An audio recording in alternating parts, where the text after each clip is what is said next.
Hi, I'm Dave Mars with Conservation Tips. You know, summertime rolls around in Missouri and we got that high humidity, those high temperatures, and we're thinking about cooling. Well, a window unit's a really good alternative to, say, cooling the entire home, because you're going to save some money. Plus, it may be that this is all you want to do is have one room cool. Well, today our tips, we're going to talk about how to get the most out of your installation and how to get the most out of your window air conditioner. Now, when you're looking at buying a unit, look for an Energy Star rated model because they're going to cost you a lot less to run. Now, make sure that you pick a room that's got a grounded outlet like this. And you also, of course, want to check the circuitry in that you're going to plug it into and make sure you're not got a lot of other appliances going on there because you don't want to blow your breaker or cause this thing to run pretty hot. Now also, the room that you put the window air conditioner in might have some heating and cooling vents from the overall house system. You want to close those up because cold air wants to fall and you'll be cooling the ductwork rather than cooling your home. You can use like aluminum foil or saran wrap, or something you just close the vents if they're operable like that. But we want to keep that coolness in the room. Now when you're installing this unit, you first want to make sure that it'll fit the window that it's in. We'll make sure that it's level so that it drains to the outside. We don't want the condensation to come on the inside. Now generally speaking, with the new unit, you're going to have these side wings that come with the kit, and it's going to be a nice way to take care of that juncture there. If you want to add a little more insulation though, we have a product that's available at your hardware store. It's a nice foam pad like that. It can be cut to fit right next to there. And that gives you a little insulation also to keep the coolness in. You may actually have to remove the storm window and the frame even to get these to fit in. So be aware, it might be a little tricky to get it into your window.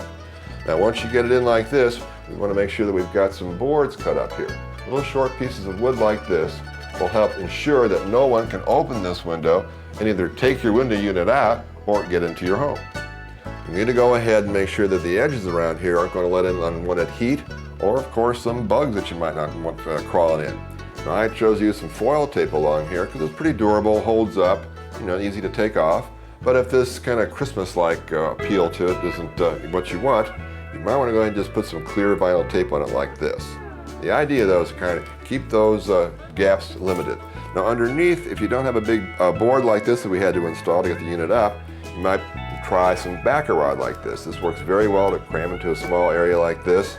Now, once you get the little gaps taken care of, then you've got to pay attention to the big gap that occurs when you open this window and let the air in like this through the two windows. I'm surprised very often when I go into homes that have window air conditioners, they've totally forgotten that this space here is continuous to the outside, so wasps and mosquitoes, what have you, can come on in.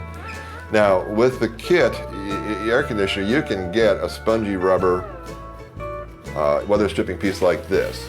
And it's fairly good. It does a pretty good job, but you can kind of tell there's not a whole lot of material there. And some air can come through and it doesn't last very long, maybe one season.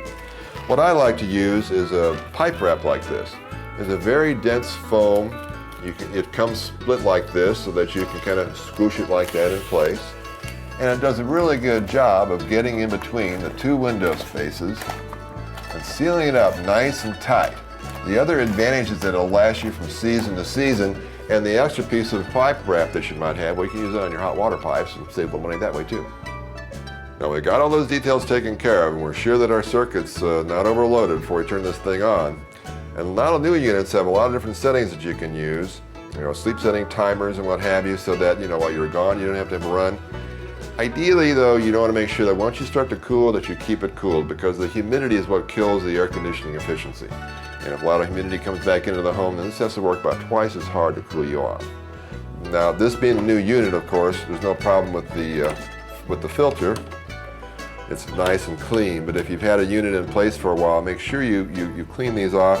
And most of them have these filters like this, and they're great because you can take a vacuum cleaner, pull the dust right off, and get a lot more cooling BTUs off that unit. Now we got all our interior details taken care of, there's a few spots outside I want to draw your attention to. Now when sealing up the unit from the outside, it's very similar to what we saw on the inside. We've got two panes of glass if your window comes equipped with a storm window, and we've got a gap going right along in here. Bugs can crawl up in here, making it kind of an ugly mess, or maybe in an ant's nest or something might occur. You might try some clear vinyl tape like this. It adheres very well. It'll stop the critters from coming in. Also stops out hot air from coming in. Now, where this window meets the top of the unit, we don't want any rainwater to go underneath here, which might, get inside the window there and cause you some problems. Again, The vinyl tape is really easy to use along there. Now, if you got a good overhang and we're not have a whole lot of rain coming in on this window, this might be a moot point. But if you do, we want to stop that rain from coming in to the window well per se. So we got these two sides that are open. So you either get like a board, cut it real exactly to fit in here, or something impervious to water, or you can use some foil board like this. And what you do is you want to cut it to fit really exactly between the top window and the lower frame, and on the side of the window here, get some tape to stick it on there real good, and that'll also keep more critters from coming in, and also keep the rain from coming in and ruining your sill plate of your window and cause you more problems in the future. Now, another bonus that the window unit can provide you with is some condensation. Of course, you don't want that kind of going on your patio, your porch, or making the area around it really muddy. So catch it with a bucket like this, and you can get some 4 gallons a day off of a typical summer day and use that to keep some shrubbery alive that might go really dry in July and August and save you some money on the watering bill. So that's the basics about how you can get the best usage out of your window air conditioner and some free water to boot. Stay more as the conservation tips. Let's have an energy efficient summer and see you next time.